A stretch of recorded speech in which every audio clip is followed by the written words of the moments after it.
Құрметті оқырмандар, біздің махаббаттың мәні деп аталатын сұхбатымыздың екінші бөлімі қосылыңыздар. Сіздер үшін өте керемет сұхбат болып жатыр.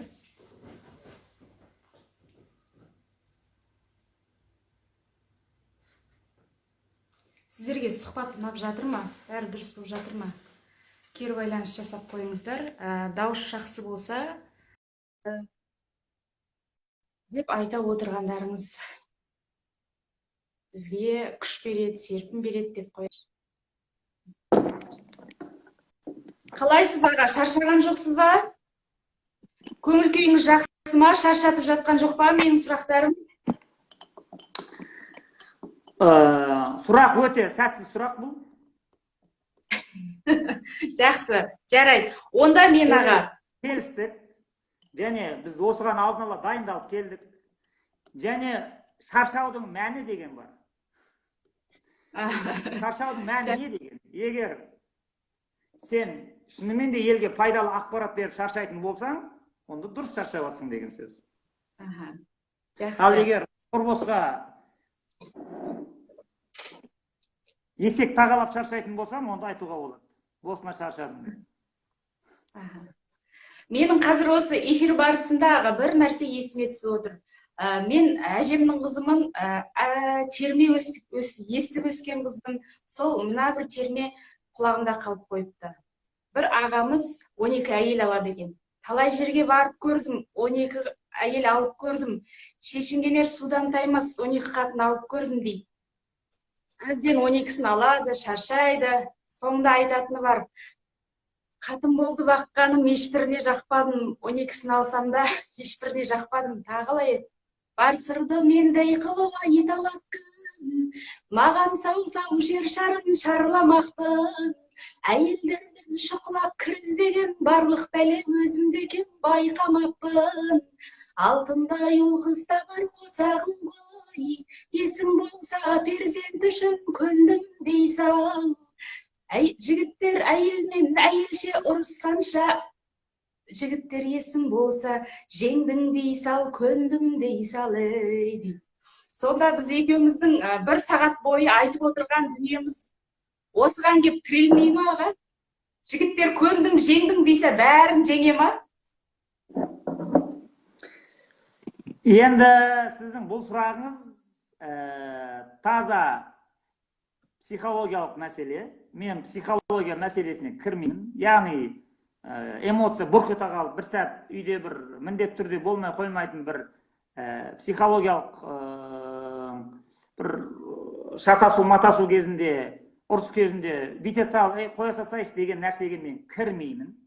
Мен тек қана онтологиялық болмыстық тұрғыда ғана айтамын, болды, төменге түспеймін.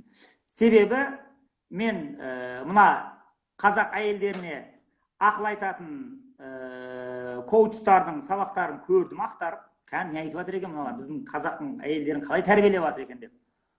Бірінің аузына бірі түкіріп қойған сияқты, бәрі бір идеяны қайталай берген. Ол әйелді құлдыққа жегу деген идея. Қыздар, күйеулерің ашуланып кетсе, бүйте салыңдар.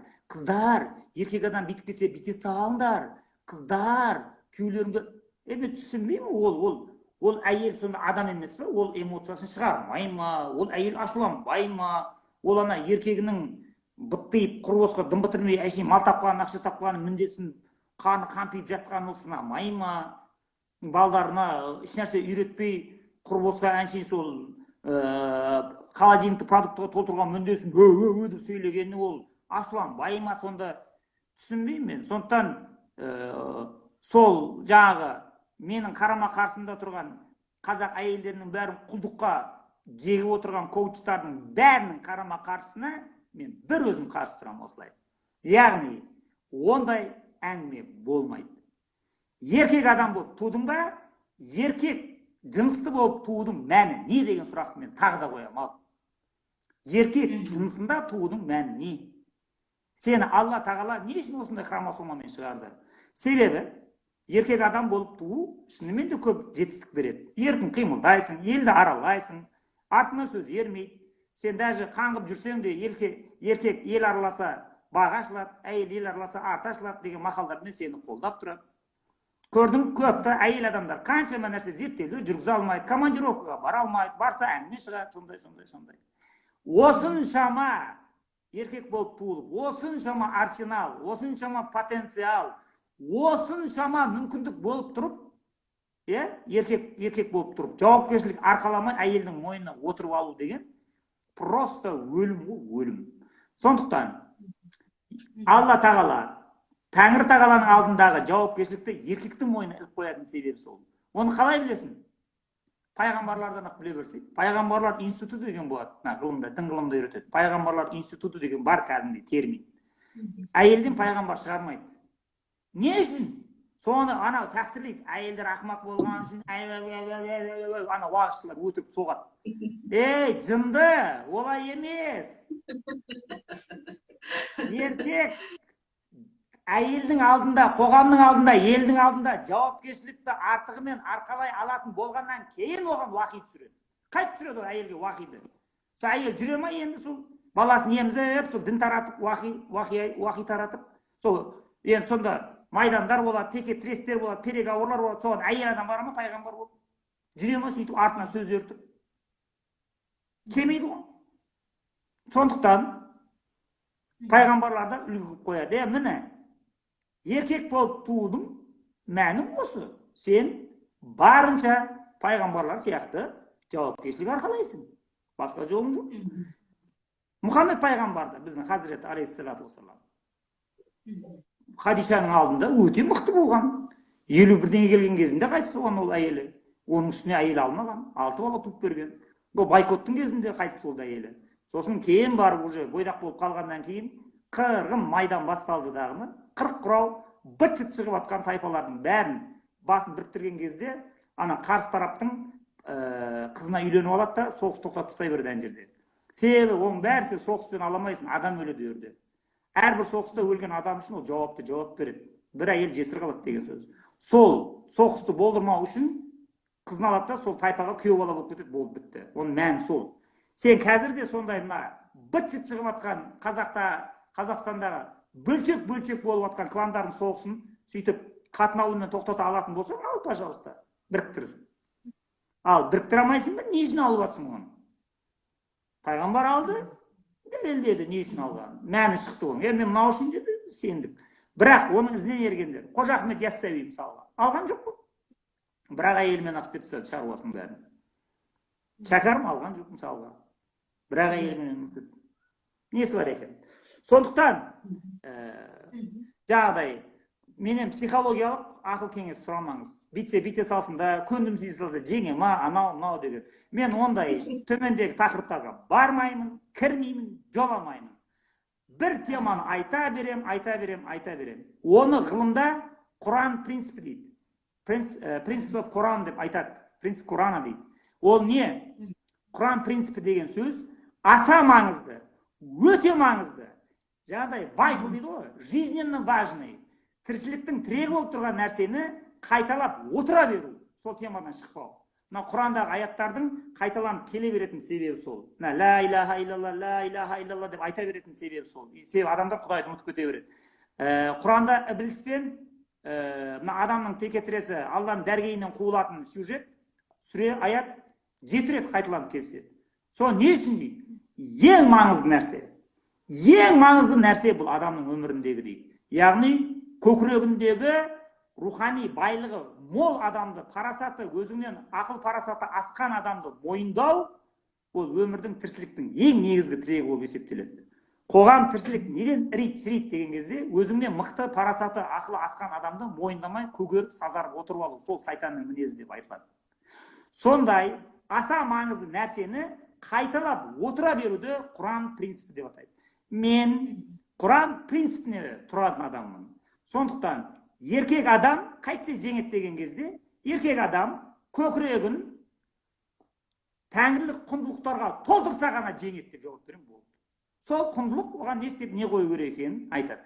Ал бәрібір көкірегі пустой, пысықтықпен лыпылдатып, қорайшы мал тапқанды ғана білетін адамға сен психологиялық қандай ақыл кеңес берсең де бәрі былықтырып жібереді. Сондықтан басқа бір коуч табыңыз, бір психолог табыңыз, солармен әңгімелесіп отыра беріңіз, бүйтсе бүйтейік, бүйтсе сөйтейік деп. А мені ондай темаға жақындатпаңыз. Кеттік. Жақсы. Маған 3 күн бұрын осы бір келіншек былай деп дайректке жазыпты. 2 балам бар, күйеуім бар, бірақ махаббат болып үйленгенбіз. Әлеуметтік шарттарға маталдық, түрлі жағдай болды. Қазір арамызда махаббат жоқ, бірақ ата-енеміздің күшімен балалар жетім қалмасын деп бірге тұрып жатырмыз, арамызда махаббат жоқ. Енді бұдан ары қарай жалғаса берсе не болатынын білмеймін. Сіздер айтып жүрген, Санжар аға айтып жүрген, логотерапия айтып жүрген, менің өзімнің еркіндігіме бұл қол сұғу емес пе дейді. Бұған не дейсіз? Менің еркіндігіме қол сұғу деп ол нені айтып отыр сонда? Күйеуімен жақсы көрмесе де бірге өмір сүре беруді, ары қарай жалғастыра беруді. Оған күшті қайдан алам? Қалай сүре беруге болады? Бұл жерде енді қазіргі қазақ әйелдерінің соңғы келіп тығылған бірақ бастионы бар. Почти что үйленген қазақ әйелдерінің 80-85% күйеуінен суып біткен. Бәрі сол 40-тан былай қарай бәрі екінші қатын алам деп қандарын ішіп қойды. Оның ішінде елдің ішінде 2 әйел алғанның пайдасы туралы діни уағыздар өріп жүр. Соған байланысты бәрінің көңіл күйлері пәс. Кіммен сөйлессең де осындай. Енді бәрінің тығылған соңғы бастионы бала шағамды өсіруім керек, жетілдіруім керек, енді осылар үшін өмір сүрем деп. Яғни жауапкершілікті енді күйеуінің алдында емес, баласының алдында арқалайды. Енді маған ондай сіздің дайректіңізге келген сияқты маған күніге 100 хат келеді. Не істеймін мен мынаны деген. Бұл жерде енді тағы бір варианты бар. Мына қыз келіншектердің енді мүмкіндігіне қарай мен міндетті түрде істейсің деп айта алмаймын, бірақ істегендері болды. Ол мынандай нәрсе. Мына Франкл айтады да, тағы да соған түсеміз. Мына Зигмунд Фрейдтің дейді, адам иттен тұрады, сексуальный импульстардан тұрады, либидодан тұрады деген далбаса, ол мен сенбеймін оған дейді. Неге десе, ол дейді, мысалға қасқырлардың сен стаясын қараш дейді, анау үйірін дейді. Оның ішінде физически күшті арлан қасқырлары басқарады дейді.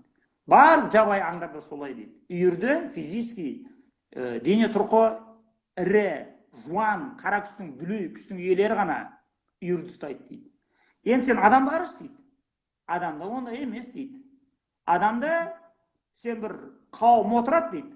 Сол қауымның ішінде бір күні бір әлсіз тыйған бір адамға бір рухани ілім нәсіп болады дейді. Ол рухани жағынан жетілдіреді өзін дейді.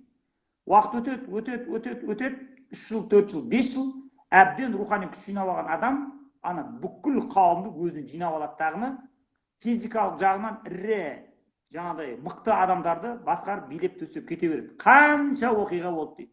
Біздің пайғамбардың өміріне қарасаң да, біздің пайғамбарымыз 40 жасында уақи алған. Ал оған дейінгі өмірін білмейді, оның не болған. Оған дейін тып-тыныш, Әмин деген аты бар, саудасын жүргізеді, адал кәсіп қылады, жүре берген адам тып-тыныш. 40-тан былай қарай қалай уақи алды, қалай ол рухани неге аймаққа өтті, солай ол деген жау жүрек батыр, жаңағыдай дипломат сондай болып шыға келді. Бұны не үшін айтып жатырмын? Бұны айтып жатқаным, жаңағы нәзік келіншектер, күйеулері, жаңағы басқа ағайын туысқандары бұны түсінбейтін болған кезінде, рухани әлсіреген кезінде, соларды адам қылам дейді дағыны маған жалып айта береді. Тыңдамайды, үйтпейді, қанша айттым, бәлем, сразу айтайын. Рухани ілім кімге нәсіп болды? Бұл қисса құндылығы кімге нәсіп болды? Кім оны түсініп тұр ең бірінші? Болды, бітті. Сен ілімге мен жолып қалдым да, мен түсініп тұрмын ба? Болды, бітті. Өзіңді жетілдіру, ішіңе толтырып алу саған парыз болып тұр деген сөз. Егер сол келіншектер жайлап сол күйеуінің жаңағы салпаң-сұлпаң жүрісіне қарамай, күніге аз-аздан рухани әңгімелерді жинап, күшейтіп, өзінің философиясын жетілдіре беретін болса, 2 жыл, 3 жылдан кейін болды, бітті. Жаңа күйеулерін тайлақ-тай мұрнынан тесіп ертіп алады, бітті. Себебі қара дүлей күш, қара күш ешқашанда семьяны сүйрей алмайды. адамда ғана рухани мықтысы алдыға шығады. Енді мен өмірімде көрдім ондайларды. 2-3 келіншек болды. Біреуінің 3 па, біреуінің 4 па, 5 па баласы бар. Олар кәдімгідей тіреліп алды. Мына тентекті енді адам қылу менің мойныма түскен бір Құдайдың бір салған мәні деп ойлаймын, осы үшін күресемін деп. Оларға басында бірден айттық. Күйеуімді адам қыламын деп, азаннан кешке дейін ақыл айтып, яки болмаса оларды сен мынандай Инстаграмға қарап сүйремей ақ қой. Пока жүре берсін. Тек өзіңді толтыр, мына жырларды жатта, ана қиссаларды үйрен, ана әлдиден нефсқа дейін жатта, ана бесік жырларын балаңның құлағына құйып отыра бер. Балаң, қызың, өзің, үшеуі, төртеуі рухани күшейді ма, ол бір ядроға айналады. Сосын әлсіздерді өзіне қарай тартады, жайлап. Сөйтіп барбана хикметтің сәулесі үйге шашырайтағын күйеулері қайтып келеді. Ал егер өзіңді де жетілдірмей, құр күйеуіңе, әй саған айтты ғой, әй еркек жауапкершілік арқалау керек екен ғой, әй еркек бастау керек екен ғой деп отырсаң, қияметке дейін отыра бересің, өзгермейді отыра береді. Не істейсің енді оны? Амал жоқ, өзің өзгересің. Бұл бір. Екінші жаңағыдай, сен балдарыңа күш салып, балдарың жетілдіріп атқан кезінде, балдарың есейе келе, әкесін өздерінің тарапына қарай өткізіп алады. Сондықтан бұл жерде күш сол жерде ғой. Қай жерге хикмет ілімі жиналды, ілімнің сәулесі, сол жерге қарай тартылады бәрі. Сондықтан адам тобы, адам қауымы кімді лидер алдыға шығарады деген кезде, сол Франклин айтып отырғаны рас. Қайсы рухани ілімді молынан сіңіріп, қайсы көкірегін құндылыққа толтырады, по-любому семьяны сүйреуші сол болады, паровоз. Бірақ енді онсыз да қазір қазақ әйелдер сүйреп келе жатыр ғой. Мен қанша семьяны көрдім. Тек қана әйелдерінің ана сірі жаны, өлмейтін 40 жанымен сүйреп келе жатыр. Мен таң қаламын, қалай ана шыдап ұстап отыр.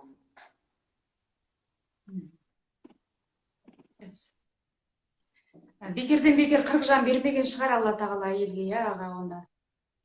Келесі сұрақ мынадай екен. Құдай тағала сол ана қазақтың әйелдеріне 40 жан беретін кезінде біздің жігіттердің де осындай неге ыңғайсыз жағдайға түсіп қалатын, ыңғайсыз заманға кезігіп қалатынын біліп алдын ала есептеп берген ау деп қоямын мен де. Мен де сөйтіп ойлап қоямын. Ер сүйсе алады дейді, қыз сүйсе қалады деген сөз бар екен қазақтағы. Бұл сөз мақалдан гөрі қыздарды жұбату, тағдырға көндігу райында көп айтылады. Сонда махаббат тек бір жақты бола бере ме дейді. Некені тек бір тараптың махаббатымен құра беруге бола ма дейді. Сол семьяны құруға жеткілікті ме дейді оқырманымыз. Бұл сұраққа жаңа жауап бердім. Сен жас кезіңде, иә, дұрыс, біреуге ғашық боласың, енді бәрінде ол папатас ете бермейді. Бәрі сүйгендер қосыла бермейді. Мысалға, бір сұлу қызға бір уақытта 20-30 жігіт ғашық болып, соңында салпаңдап жүреді, мысалға. Болмаса бір жігіттің сұлтанын көрсе, 50 қыз жылап хат жазып отырады, мысалға. 50 бәрі біреуіне үйленеді ғой. 49 қыз қалады, мысалға. Сондықтан бұл жерде сен оған ғашық болдың ба, ғашықтық сезім міндетті түрде үйленуге алып барып тіреу керек деген нәрсені әу бастан лақтырып тастау керек. Яғни, отбасы деген ғашық болу деген міндетті түрде үйленіп, үй болу деген нәрсе емес екенін білу керек. Алдын ала сол үйретілу керек. Себебі сен кейде мысалға кейбір қыздар бір еркекке ғашық болады, өлердей. Қараса ол уже үйленіп қойған. Кейбіреулер бір әйелге ғашық болады, қараса оның уже 2 баласы бар. Не істейсің бар, қиратар ма, семьясын бар, жоқ мен саған ғашық болып қалдым деп. Ештеңе де істей алмайсың. Сондықтан ғашықтығыңды тежеуге еріктісің деген нәрсе бар. Сондықтан разведчиктер, военныйлар, жаңағыдай мектептегілерге, оқушыларыңмен ондай махаббат, романс, анау-мынау құруға болмайды деп айтатын себебі сол. Өзіңді тежеуге ұстауға сен тиіссің деген. Бірақ енді бұл жерде тағы да қайталап айтамын, бұл мәселені де жаңағыдай шешеді. Тіпті бір қыз ғашығына жолға алмай 30 жасына дейін жүрді дағыны, қой жасым өтіп баратыр, мейлі енді бір еркектің етегінен ұстайын деп тиеді. Бәрі енді қартайғанда бір ұрпақ керек, бір баланың саясында отырғысы келеді, келін түсіргісі келеді, нормально. Бірақ ол әйел бәрібір жаңағыдай нәрсеге тәуелді. Егер сол 30 жасында сүймей қосылған ері, жігіті егер өте бір сондай елдік санаға жеткен, қайраткерлік мінезі басым, харизмасы мощный, өзінің жаңағыдай пікірлерін айта алатын және әйелін адами болмыс ретінде түсініп сыйлай алатын болса, ана амалдың жоғынан күйеуге тиген қызыңыз сол күні қайттан махаббаты ашылып, оянып, ғашық болмаса, мен құлағым кесіп берейін сізге. Сондықтан ана Элизабет Лукастың айтатын себебі сол. Men live for something, women live for somebody дейді. Яғни еркектер бір ұлы идея үшін өмір сүреді дейді. Үнемі бір жаққа тартылып тұрады дейді. Ал әйелдер дейді, сондай идеяға ғашық, еркекке ғашық болып тұрады дейді. Рас? Ана мысалға пайғамбар қартайған кезінде де оған күйеуге тиюге мысалға адамдар, жап-жас әйелдер арланбайды мысалға.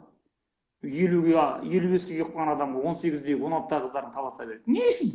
Себебі ол 55-ге келіп тұрса да, оның ғашық болып тұрған, оның ұмтылып тұрған идеясы тым ұлық болғаннан кейін, ана еркектің шал екендігі көрінбей қалады. Бәрі тартып тұра береді. Мен сізге бір нәрсе айтайын осы жерде тағы да. Кім екенін айтпай-ақ қояйын. Мен бір жасы 50-ден асып кеткен бір еркектің үйіне барып бір жұмыс істедім. Оны айтсам біліп қояды адамдар кім екенін. Бұлай Қазақстанда белгілі бір танымал. Ол кезде ол үйленбеген еді. Сонда өзі Ақтөбенің жігіті екен.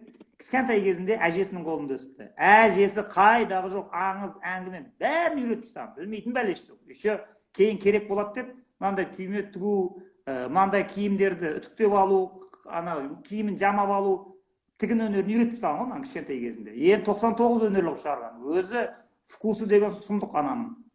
Сол айтады, мына қазіргі келіп жүрген әйелім, мен 50-ден асып кеткен, мынау 32-де ғой дейді, үйленейін деп жүрген. Ол кезде әлі келіп кетіп жүрді былай.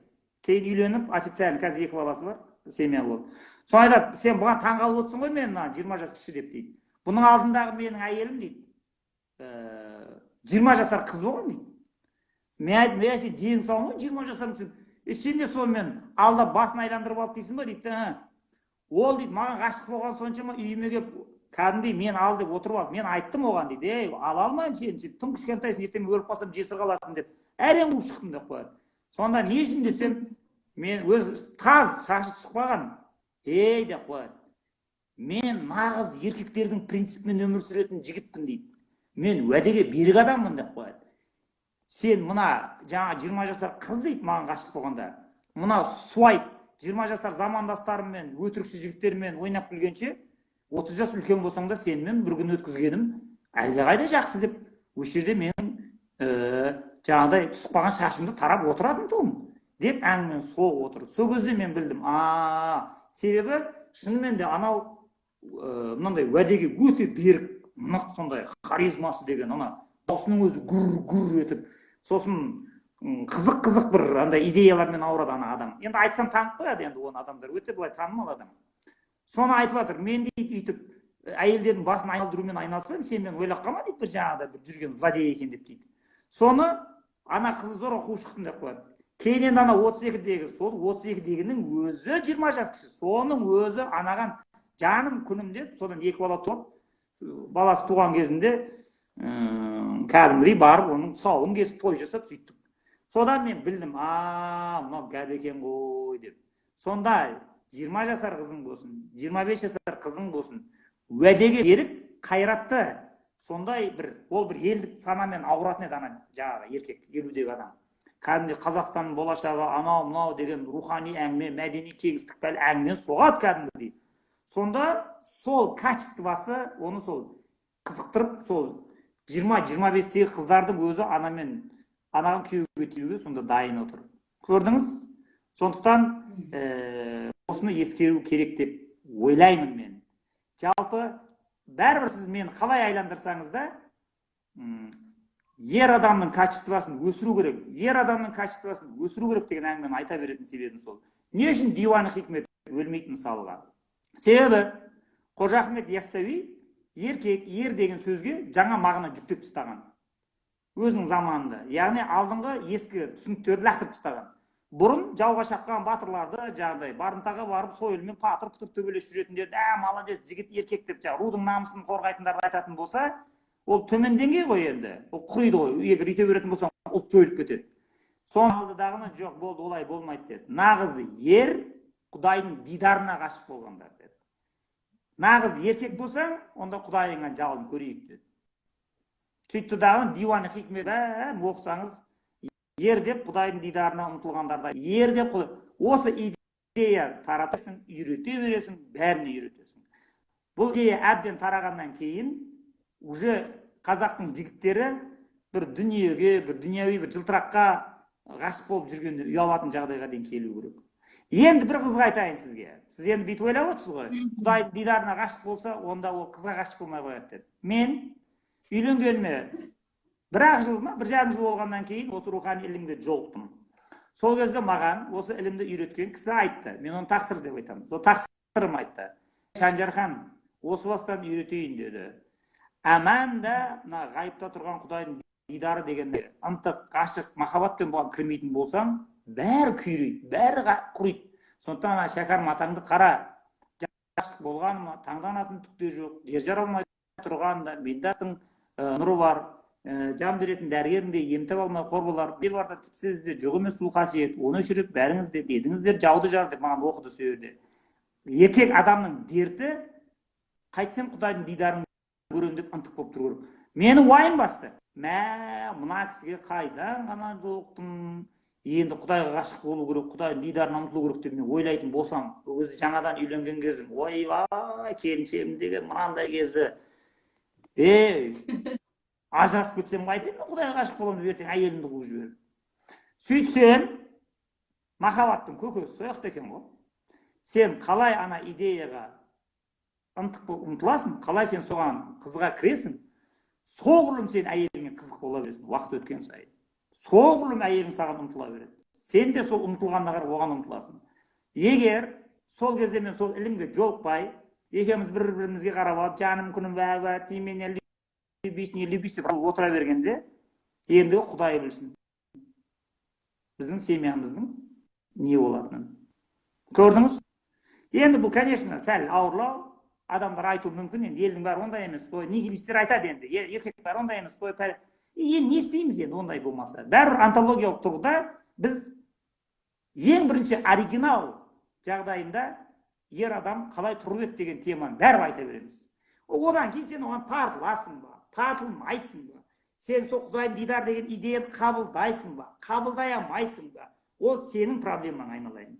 Бірақ бар нәрсе бар, негізі осы деп антологиялық тұрғыдан тарқату, ол менің міндетім. Психологиямен отырған мына жерде психологтар айналыса берсін. Бар психологтар семьяны реттеп жатқан. Реттейді, шынымен де жөндеп береді. Бірақ экзистенциалистер оған тұтпайды. Неге десе, сіз мына кішкентай кезіңізде огородта пияздың арам шөбін жұлып көріп пе-едіңіз? Сәбіздің. Иә. Сол кезде сәбізге пиязға су жібереді.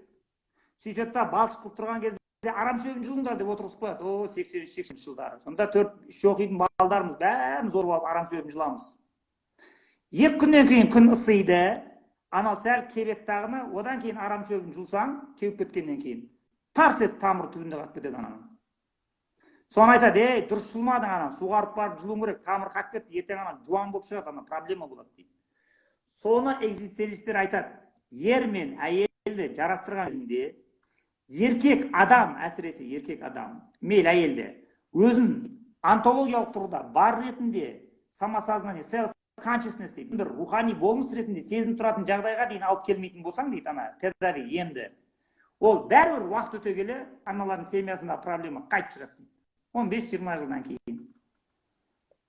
Себебі, қалай десеңізде, еркек адам миллион жерде да пенсияға шыққаннан кейін бетінің бәрін әжім басып кетеді, көзінің нұры таяды, тістерінің бәрі түседі, ол протез алады, құлағы естімейді, оны аппарат тағып алады, мәу деп отырады. Енді білмеймін, енді 65-70-ге мыжырайып қалған еркекке енді ол 65-тегі мыжырайған кемпір енді ол бір-біріне ынтық болып тартылып тұру үшін не болу керек енді оның мысалға? Бұрынғы абыройы жоқ, бұрынғыдай көсіп ақша таппайды, бұрынғы күш қуаты жоқ, бұрынғыдай төсекте оны қыздырып жандырып жатқан жоқ. Бітті ғой шаруасы. Не қалды сонда? Көрдің? тұрғыдан ұрсай, болмыстық тұрғыдан ұрсай, адамның бойындағы ауруды тамырынан жұлқысай деп айта беретін себептері сол. Сондықтан бұл ажырасу, махаббат деген мәселені талқылағыңыз келе ма? Оны адам атаған жаратылған жеріне қайтып барасыз. Ең бірінші адам яратқан кезінде ол кімге ғашық еді қоясыз. Ең бірінші адам жаратылды, ол Құдайдың дидарына өлердей ғашық еді, бірақ адамның бойында психологиялық та қырлар болғандықтан, адамның эмоциясы да болғандықтан, адамның адами қыры болғандықтан да онымен психологиялық та, романтикалық та байланысқа түссін деп, оған Хауа ананы жаратып берді. Хауа анаңызбен эмоцияңызда романтикалық күйді кеше бересіз, психология арасында өтірік ұрыс, шілей тату кеткен кезде де жалығатта, бір 6 айда бір рет ұрсып қоюға болады. Әйелім, 30 жыл отасты бір рет шай деспедік дейтіндерге онша сене алмаймын. Себебі шай десіп тұру керек қой негізінде арасында. Сондықтан психологиялық деңгейде, эмоционалды деңгейде еркек әйел бір-біріне ғашық, антологиялық тұрғыда болмыстық деңгейде, или ноологикада еркек Құдай дидарына ғашық. Сосын енді екеуі физикалық байланысқа түсіп, махаббаттың проявкасы болу үшін, енді екеуін жәннаттан қуады. Себебі екеуі қосылу керек қой, физикалық тұрғыда төсекті табысу керек қой. Жәннатта ондай болмайды ғой, ақылға сыйымсыз ғой. Сөйтіп, жерге түсіп, екеуі ғашықтар дейді, аңыз бойынша бір іздеп жүрді дейді. Зорға дегенде екеуі қосылды дейді. Қыстың күні екен дейді, апыр-топыр болды дейді. Сонан екеуі қосылған да, содан әйел адамның жамбасы мұздай болады, еркек адамның тізесі мұздай болады деп, баяғы кемпірлердің айтып отыратын сол екен деп. Оған дейін қисса шығарып тастаған ғой. Енді жас балалар көріп отыр, сондықтан бұндай қиссаларды тек ересек адамдар отырған жерде айтамыз. Көрдіңіз? Сонда біздің төсектегі сексуальны қосылу ол дұрыс, физикалық, биологиялық қажеттілік, біз оны жерге түсіріп жасадық. Адамның психологиясы бар, эмоциясы бар, дұрыс. Ол жәннатта екеуі сырласып жүрді. Бірақ адамның логикасы бар. Ол Құдайдың дидарына ғашық. Біз үшеуін түгендедік. Сондықтан логотерапия дұрыс айтты. Адамның болмысын үшке бөліп тастайды. Логика, соматика, психофизика. Бұл міне бітті. Логикалық тұрғыда еркек Құдайдың дидарына ғашық. Психологиялық тұрғыда әйеліне ғашық. Биологиялық тұрғыда екеуі төсекте табысады. Адал некемен. Бітті. Не проблема бар? Осындай нәрсе айтылмайды, осындай нәрсе біздің елде таратылмайды, үйренгісі келмейді. Бәрі жаңағыдай безответственный, жауапкершілік арқаламайтын қызыққа, құмарға кіргісі келіп тұрады. Бірақ ол жаңағы күтін берсең артыңнан шығар түтін, ойланбасаң арты ойран, ойланбай кіргеннен кейін бітті кетті артына сосын. Осы әңгіме. Күшті айтып жатсыздар. Осы жерде енді тағы бір сұрақ ойыма келіп тұр. Сіз қазір шетелде оқып жатсыз, ұлыңыз бар, қызыңыз бар. Ал махаббат шетелдік азаматқа тұрмысқа шығам дейді, немесе басқа өзге ұлттың адамына келіншек қылып үйіме әкелем дейді. Махаббат ғашықпын дейді. Не дейсіз та?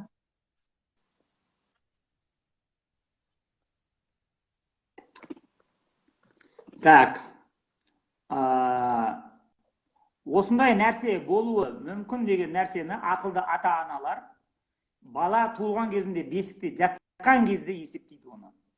Даже УЗИ сіздің ішіңізде қыз, я болмаса сіздің ішіңізде ұл жатыр деген кезде, сол кезде болады.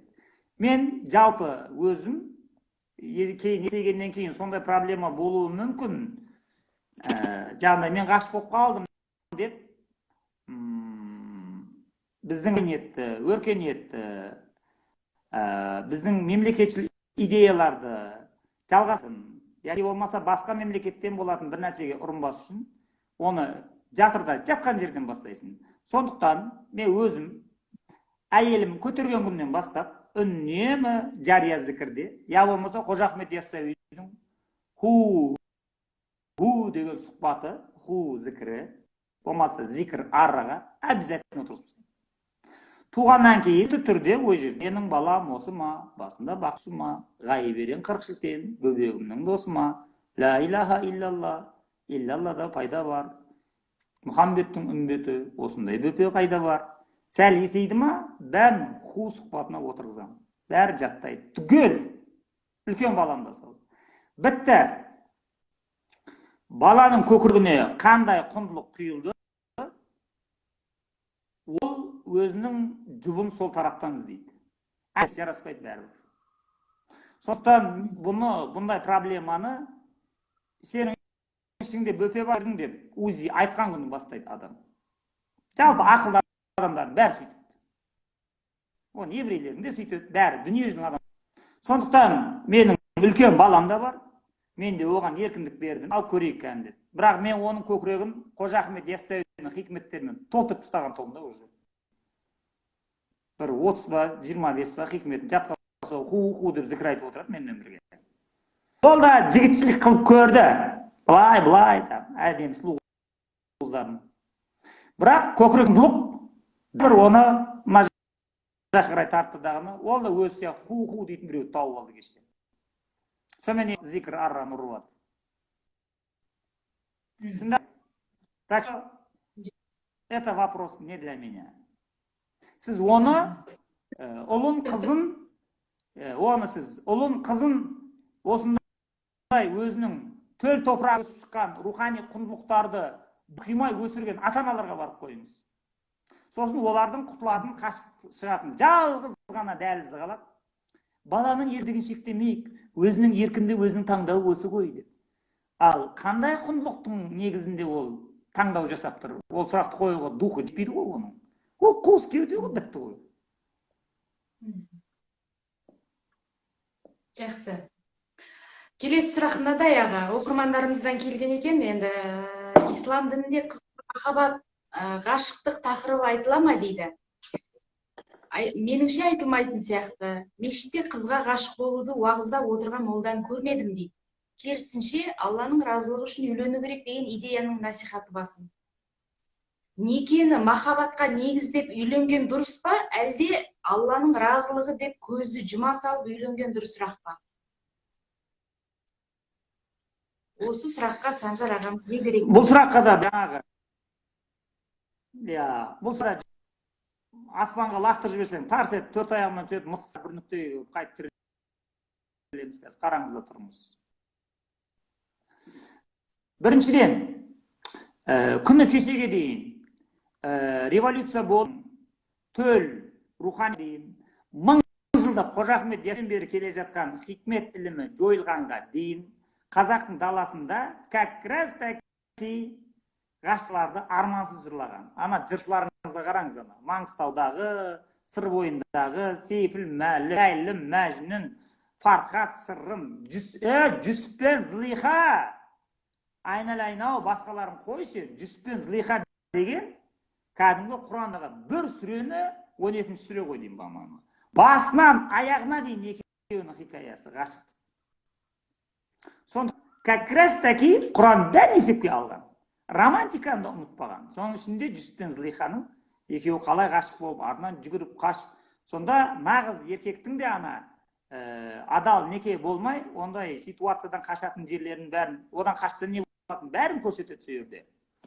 Сондықтан қазіргілер енді, дұрыс, мынау біздің түркі ислам өркениетіне бөтен, әбден мынандай мәдени жағынан дамымай қалғанына Пакистан ба, Ауғанстан ба, Египет ба, Саудия-ман әйелдерді мал сияқты ұстайтын, мұндай құндылықтың бәрінен айырылып қалған елдерден келетін бір сапасыз дінді тұтынатын адамдар шынымен де Алла ризалығы үшін деп үйлене беретін адамдыққа ұрынғаны рас. Оны көріп отырмыз. Мешітте отырған имамның өзі ғашықтық туралы уағыз айта алмайды. Себебі мешіт бәрі ол Құдайдың дидарына ғашық болуды насихаттайтын, ол ең үлкен инстанция. Бірақ одан төмен халық тұтынады, ол бұрынғы мысалға қыз жібекте жаңағы злиха мен жүсіп бәрін жырлап түсіріп беріп жүрген бәрі қожалар сол, бәрі ілім иелері. Оқымаған, діни білімі жоқ, әріп танымайтын, Құран хадис оқымайтын адам жыр жаза алмайды оны. Міндетті түрде киелі кітаптардан хабар бар, қожалар ғана жазады оны. Сол арнайы оқып, ана халықтың, елдің бәрі Құдайдың дидарын софы болып, дәруіш болып жүрмейді ғой енді. Массы халық бәрі романтикамен, психологиямен, эмоциямен өмір сүре береді ғой енді. Бірақ соның ішінде ақыры енді Құдайдың дидарына ғашық болмадыңдар. Дұрыс, ол бәріне нәсіп болмай. Хотя бы осы әйеліңе ғашық болып, хотя бы осы әйеліңе деген махаббатқа адал болып қалып кетейін деп соны жырлайды. Бірақ қазір енді ол жырлар қайтқан жырланбайды. Себебі оны біріншіден материал қазақтар ол жырларды жырлауға мүдделі болған жоқ. Жөліп кетті бәрі. Бая әйтеуір Сұлтан Қожықовтың тұқпаған қыз жібек фильмі әйтеуір сол жалғыз фильм, соны көріп отырады, басқа фильм түсірмейді. Не істейді енді? Аңыздардың бәрі түсірмейді. Енді кезінде запрет болды. Енді қазір сыр құрып еді, құтылып еді. Енді мына бір кезгендер биліктің басына отырып алды да, өңше мән жоқ, мағынасы жоқ, бір ауыз қазақша білмейді режиссерларға миллиондап ақшаны бөлді ана туфтан түсіріп тастады. Негізі солар осы ғашықтық жырлар негізінде. Сондықтан ол гәбәме. Ал енді жағы Алла ризалығы үшін үйленем деген, енді бұл жерде бір жақ кетуге болмайды. Алла ризалығы үшін үйленіп, содан бақытсыз болып қалды бәрі деген ондай жоқ. Алла ризалығы үшін деп тақуа адамға күйеуге тиіп, шынымен бақытты болып кеткен қыз келіншектер жетеді.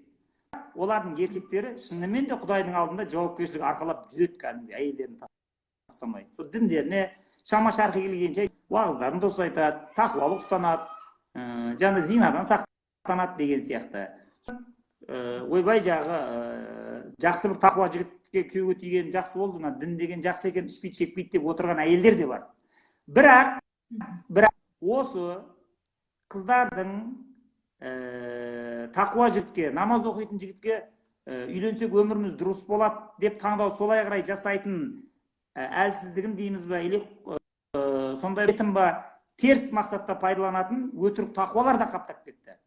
Діни жамағаттарға кіріп алақтағыны, мә пәленше деген бала бар, действительно тақуа, намазды оқыған кезде тахаджуд, анау, мынау, бір намаз жібермейді. Таң намазын қаза қылма.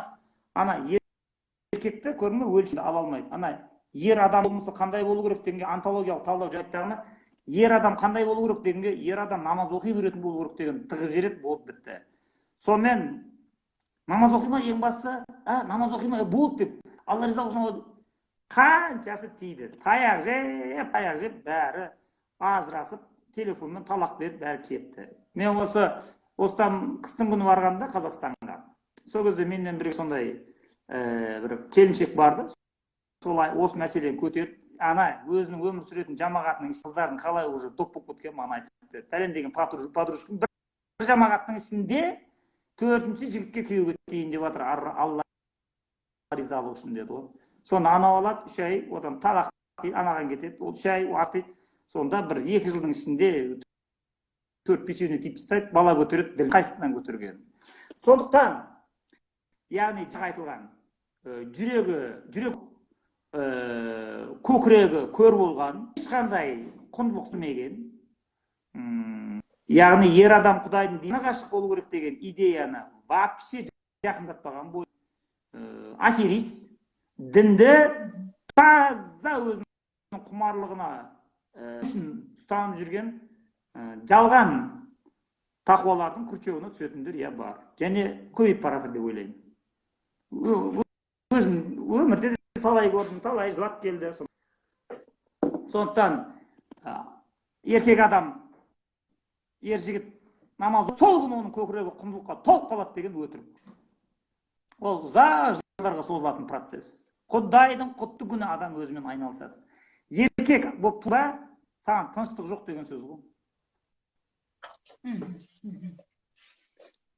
Жақсы, дұрыс айтасыз аға. Ер адамдардың бойындағы жауапкершілігін ояту үшін. Міне келді міне.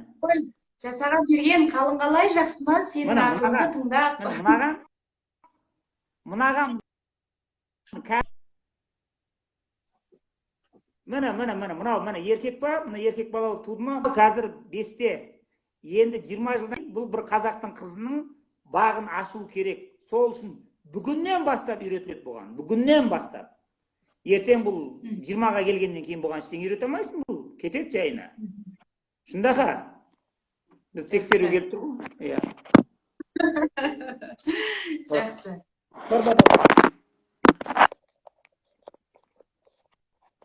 Кет. Естіп тұрсыз ғой, иә, аға? Жақсы. Сіз мынау махаббаттың мәні кітабыңызда бір жақсы мәселені көтерген екенсіздер.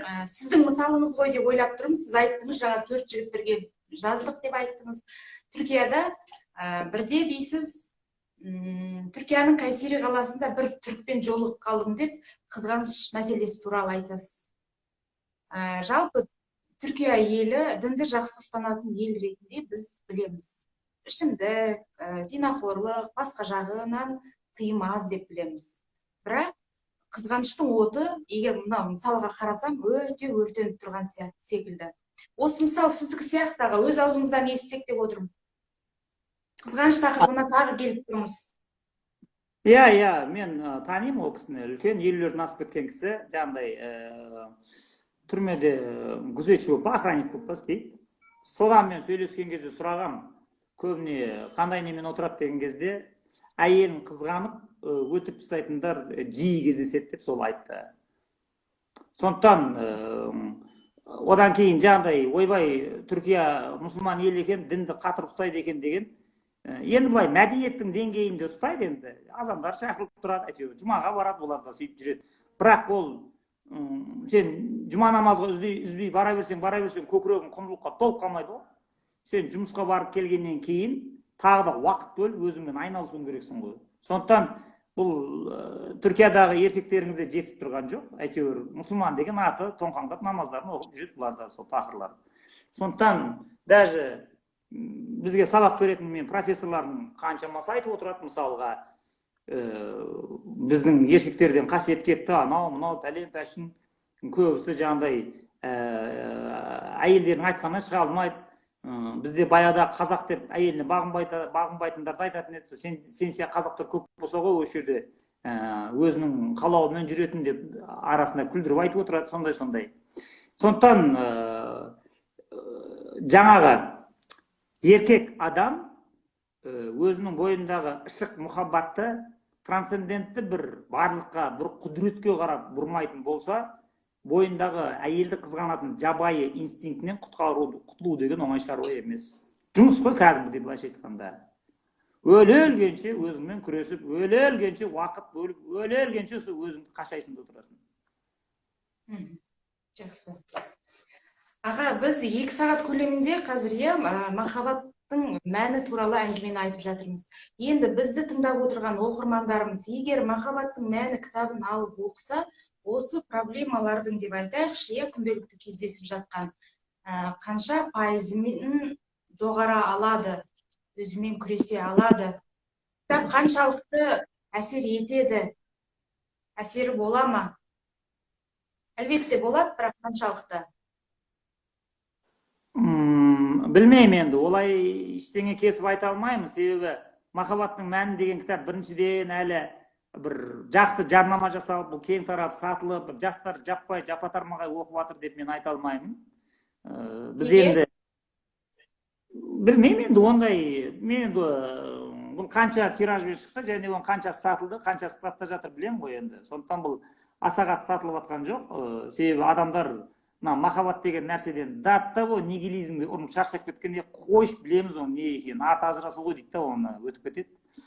Бірақ егер бұны қыздар оқысын енді соңғы практикалық жағына келейік. Негізінен енді бойдақ жас жігіттер оқыса, онда где-то бір 50%-ке азайтуға болатын шығар деп ойлаймын. Енді қалай болғанда да олар енді махаббаттың ойыншық емес екенін, оның өте күрделі, қиын нәрсе екенін, махаббат деген нәрсені арқалап тұрудың үлкен шаруа екенін, оның ғайыппен байланысатынын оқып түсінеді деп ойлаймын. Ал енді көбіне қыздар бар. Ол қыздар өзінің ар-ұятына береді, бәрі жаңағыдай қыздай болып күйеуге тигісі келеді, абыроймен барғысы келеді баратын жеріне. бірақ жігіттері жаңағыдай қуыс кеуде болады даған, оларды танысқан күннен бастап осы бастарын қызықты бастай берейік та пәлен пәшін қандарын ішіп қояды аналардың. Енді ондай қыздар айтады, мен мына жігітпен сіздердің ілімдеріңізге жолыққанға дейін ғашық болып екеуміз сөз алысып сөз берісіп жүредік, не істейміз бұны деп. Амал жоқ енді, әкесі өлгенде естіртеді деген естіртеге тура келеді. Жас қыздар жаңағы қуыс кеуде, көкірегі пустой еркекті өзінің бір баласын тәрбиелеген сияқты тәрбиелеуге мәжбүр, басқа жол жоқ. Жігітіне условия қоя алатын болу керек. Сен мынаны үйрен, сен мынаны сіңір, сен мынаны түсін, содан кейін барып сенімен құрайық деп айта алатындай духы болу керек. Егер ондай дух болмаса, смысл жоқ, оны несіне үйленесің оны? Кредит алып той жасайды. Кешіріңіз аға, ол қыздар ол духты қайдан алады? Сол кітапты болғаннан кейін деп айтып жатырмын. Енді 13 кітап шығардық қой енді, 5 жырынан бастап. Ол бәрін біліп тұру керек қой енді. Багаж болу керек қой, не айтатындарын бәрін. Біз енді сол үшін елге жаттауға неге ыңғайлы болсын деп, Ләйлі Құндақбай деген ақынға кәдімгідей қанша 11 ма 12 ма жыр жаздырдық қой. Бәрін шоколад қылып жазды мысалға, тарап жатыр, жаттап жатыр қаншама адамдар. Сондықтан сондай нәрсе әңгіме. Сондықтан мысалға мен сізге бірден айтайын. Бір жанып тұрған қыз болды, әдемі.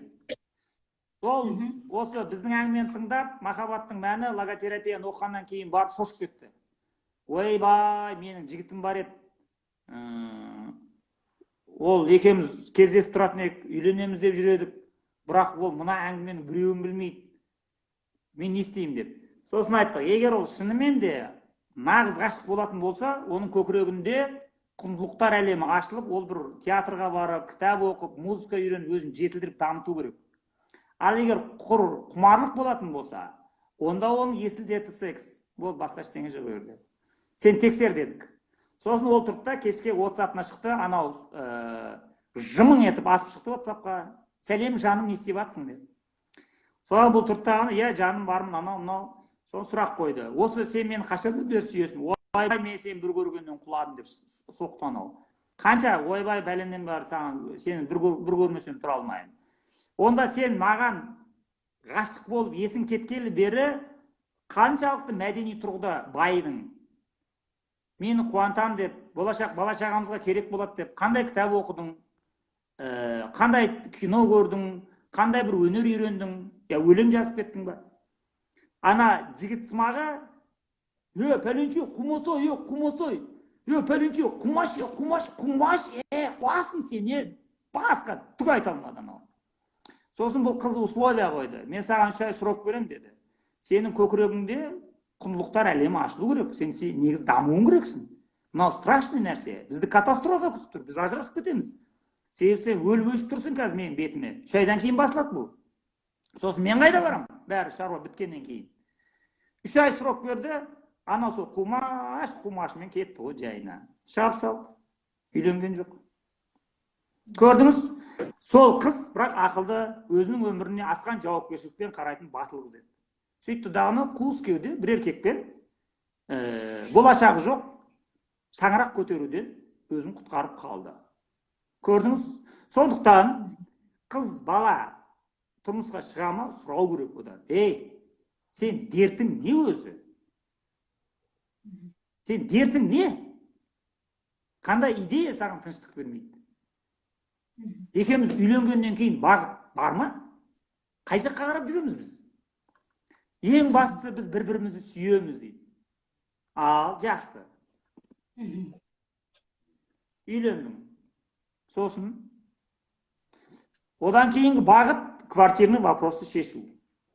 Бір үйіміз болса екеуміздің қандай күшті. Шынымен де квартира алғанға дейін екеу бір мақсатқа ұмтылғаннан кейін жап-жақсы өмір сүреді. Себебі квартира мән болып тұр ғой. Алап, енді айтады, мынаны адам қонақ шақыратына нормальный бір үй болып отырайықшы, нормальный, бізде бір диван қояйық, перде тағайық, мақұл. Онда істейді. Нормальный, біздің де бір ваннамыз болсыншы, бізде бір нормальный кафель жапсырайықшы, бай-бай жапсыр, бәрін істеп болады. Бәрі бітеді, үй бар, қонақ күтуге дайын. Енді артына қараса, күйеуі жас бір қызға ғашық, мыңқ етіп тұр ана жерде. Мен кеше ғана маған сол сіздің ауылыңыздан бір келіншек хабарласты. Сымбатты, сұлу, 3 бала, 3 қыз туған, 35-те ма, сондай 36-та ма.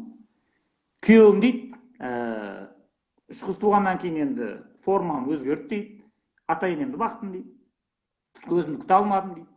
Күйеуім 25 жасар қызға үйленді да маған. Ұл тумайсың, қыз туа бересің деді да қашып кетті дейді. Міне мен қазір отырмын енді дейді. Барар жер басар тауым жоқ дейді. Көрдіңіз?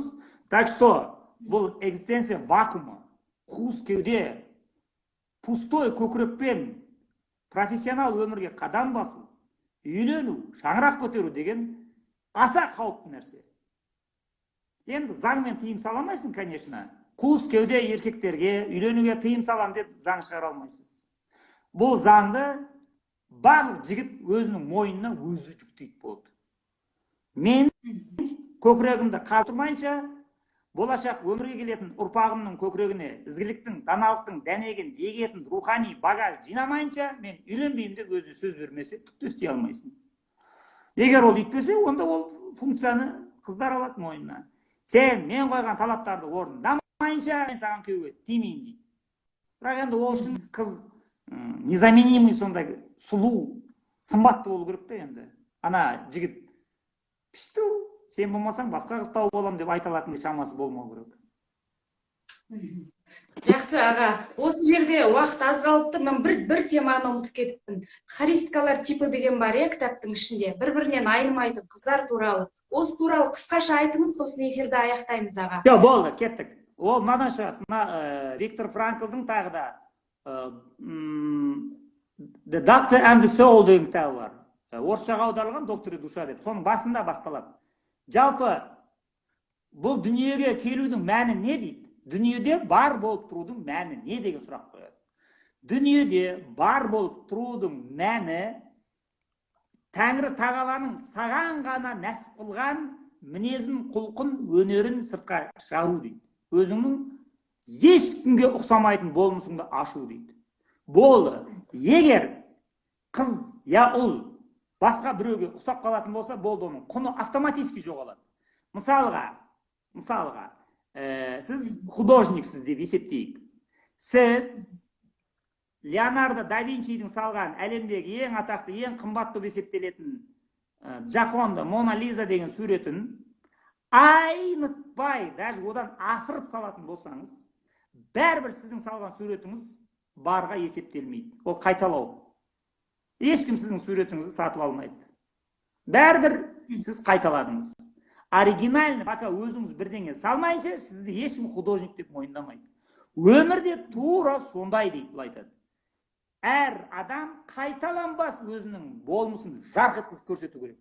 Еркек адам қыздарға қай кезде құлайды дейді. Даже ажарсыз болса да, қайталанбас болмысын жарқ еткізген кезде. Мен бұны өзім өмірде көрдім. Ал қыздардың сол жерде қадірінің, құнының кететіні, жағы жігіттердің оларды ойыншық қылып қалай осылар прикалываться ететіні өздерінен кететін қателік. Харистка деген типке өздері апарып тығады. Яғни біреуге ұқсауға тырысады. Қараш группада қыздарды, бір группада шаштарын бірдей қылып алдырады. Біреуі бір группадағы авторитетіне бір қыз, бір әншіні тыңдаса, ана қуыс кеуде қыз өзіне ұнайтын дәстүрлі әнді тыңдауға қорланып, анаған ұқсау үшін сол ұнатқан, сол тыңдаған әнді тыңдайды. Ана группада қандай идея үстем болса, соған барып кіріп алады. Соны мен ана кітапта жаздым ғой, жаңа Харистка екі типке жолықтым деп.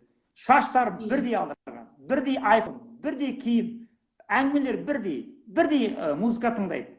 Сол кезде айттым, мен дедім, мен бойдағы жігіт болсам сендерге, сен ғашық болып, саған үйлену туралы маған ой келмес дейді дедім. Бірақ егер мен бір Дон Жуан еркек болсам, онда сендерді күрчекқа ілуді соған жоспарлар едім дедім. Ана екі қыз ауыз ашылып қалды ғой, неге дедім.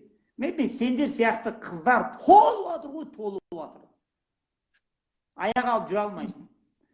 Яғни қыз егер бір еркекті өзіне көзсіз ғашық қыламын дейтін болса, бір секунд. 20 секунд уақытым қалды, қайта қосам. 10 минутқа қайта қосайын, мынаны өшірейін дағын, сақтайын дағын. Жақсы.